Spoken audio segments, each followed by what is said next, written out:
Hello, it's ChewDog Charts. While everyone likes to point the finger at Amazon, the growing retail collapse in America can't be tied to just one catalyst. Certainly, there's no doubt that Amazon is taking its toll on the brick and mortar retailers, but massive excess capacity, perpetual over-levered capital structures, and a constant lack of capital investment have also helped accelerate the decline. So let's talk about retail.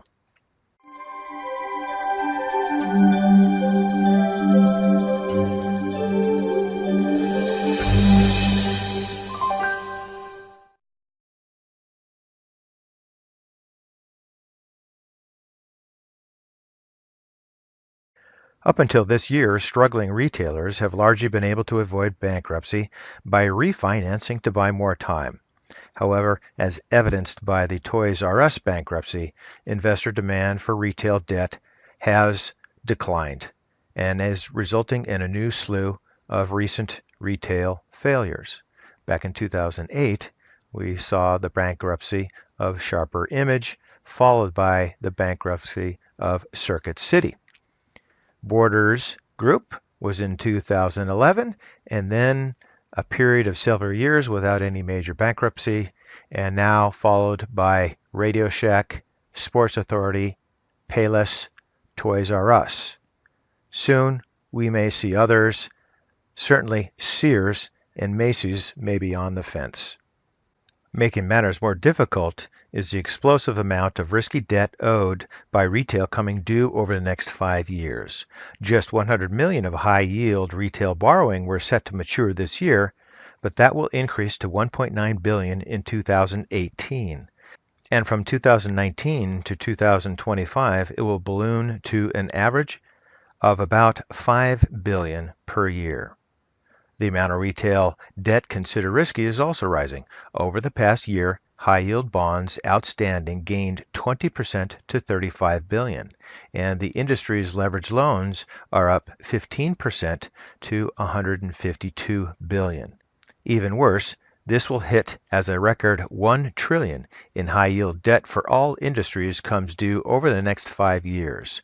The surge in demand for refinancing is also likely to come just as credit markets tighten and become much less accommodating to distressed borrowers. So who has been hit the hardest so far? Well, not surprisingly, the mall-based apparel retailers and department stores alone account for nearly half of the store closures so far this year. Through the third quarter of this year, 6,752 locations were scheduled to close in the U.S. This excludes grocery stores and restaurants.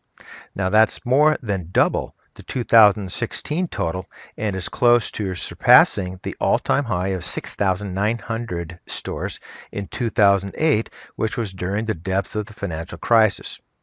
Apparel chains have by far taken the biggest hit, with 2,500 locations closing. Department stores were also hammered, with Macy's, Sears, and JCPenney downsizing. In all, about 550 department stores were closed. This equates to about 43 million square feet, or about half of the total space. Given the number of real estate delinquencies around the country, the store closures we just talked about will likely continue to grow. And this map shows those areas that are most vulnerable. The darker shaded, such as Pittsburgh, Kansas City, Denver, Phoenix, and the eastern areas of Los Angeles, as well as Fresno, have the greatest risk. Other areas, such as Seattle, Portland, Houston, Nashville, Washington, D.C., and New York have lesser risk. But overall, we can see that several areas do have some risk potential. Of course, the wave of retail failures is a direct hit to an industry that is the largest employer of young Americans and those at the low end of the income spectrum.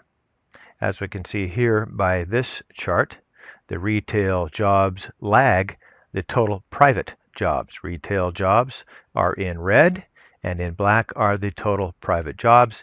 And as you can see, the total private jobs have outpaced the retail jobs over the last 10 years, both in numbers and in wages. And this chart shows the retail jobs growth by state. And we can see that states like Ohio, West Virginia, Michigan, and Illinois have been among the hardest hit, with retail employment declining over the past decade. And now those declines are about to spread. Many states such as Nevada, Florida, and Arkansas have overly relied on retail for job growth, so they could also feel more pain as the fallout deepens. And this map shows the percentage of all jobs that are retail related as of 2016. We see that the exposure to low-end retail jobs varies by state, with Alabama, Louisiana, New Hampshire, and Mississippi having the highest concentration of cashiers who have an average wage of about $21,500 per year. On a regional basis, Washington Parish, north of New Orleans, has a higher percentage than anywhere in the country, at about twice the national average. So now let's go take a look at the largest retail REIT. So here we have the 20-year monthly chart on Simon Property Group through realtimestockwhat.com. And Simon Property Group owns, develops, and manages retail real estate properties which primarily consist of regional malls, premium outlets, and mills.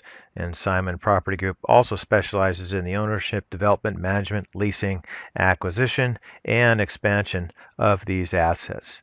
And we can see that the retail difficulties, at least as expressed through the stock, began here in, say, mid-2016, have continued throughout this time frame to the current close on November 24th at $158 per share. Now we can move on down and see in the MACD that the only other period of severe decline was in the 2008-2009 crisis. Here it looks like the MAC fast line is trying to say curve and bottom out here above -10. We'll see.